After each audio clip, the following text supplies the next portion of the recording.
Hey everybody, doing some more work on my 4.5 horsepower United. Here's the flywheels that I showed you last time. I took all the masking tape off, and here's the finished result. Nice black flywheels, black rims rather, and red spokes and crankshaft. So what I'm going to show you today is how I dealt with some pitting that I had on the crankshaft mains and connecting rod journal.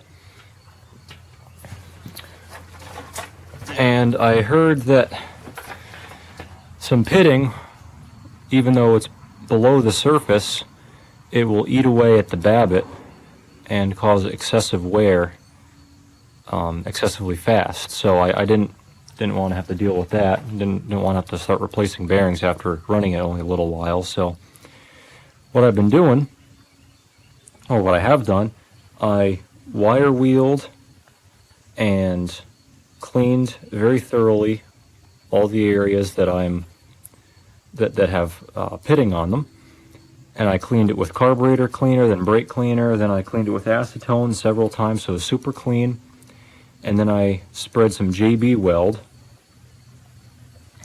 over all the pitted areas, and then I let it cure. I think I let it cure for about 2 days or so, and now I'm sanding and filing it off, so the JB weld will only remain in the pits, and I'm taking it off the high spot, and that should create a smoother surface for this to ride on the babbitt. Now, I've done this before. I did this on my 2.5 horsepower United, or Stover rather, on the connecting rod journal, and it's still running fine. And I also had a cracked cylinder on my hit or miss tractor right here.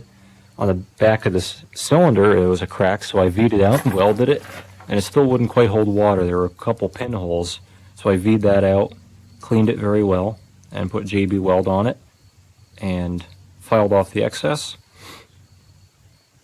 honed it, and it's been running fine ever since, and it holds water and everything. And I've run this tractor at for 2 or 3 days, 4 days maybe, at Zagre Farm Museum, and I haven't had any issues with it. So anyway, this is what I'm doing. It's almost done.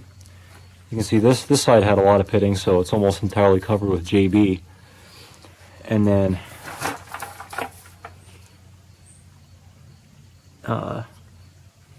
so the shiny spots are the high spots, and then there's some pitting there, for example, or over here, here's a score mark that filled up, and some other random pits that got filled in with JB. And now it's pretty smooth, so I shouldn't have any problems now. So I'm going to finish cleaning this up. I'm going to finish sand it with some fine sandpaper, let it cure for another day or two, and then I'm going to drop it onto the engine. So stay tuned for more, and as always, thanks for watching.